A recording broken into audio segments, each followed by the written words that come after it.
سلام دوستان، من متینم. خوش اومدید به این ویدیو. امروز اومدیم این لاکی درا هالیدی رو تا ته بزنیم و بعدنم با گاناش و اسکینش یه گیم پلی بتل بریم. من حالا یکمش رو زدم. اولیش بهم کلتو داد، دومیش بهم فرگو داد، سومیش بهم پراشوت داد، چهارمیش بهم چارمو داد و پنجمیش هم بهمون دست داد. حالا بریم 5 تا دیگه با هم بزنیم. چی میده؟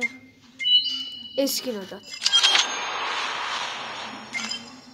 خب 520 تا سی پی ماشینو میده. خب 1100 تا سی پی دیل.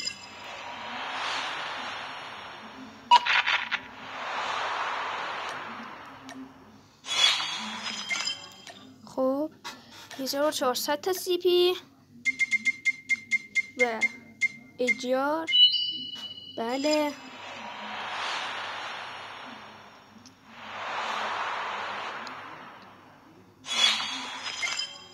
در آخرم 1060 تا سی پی واسه AK 117 هالیدی.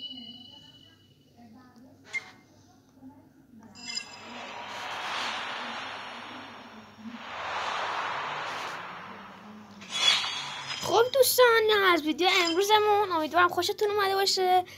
حتما بعداً باهاش یه گیم پلی میذارم واسهتون.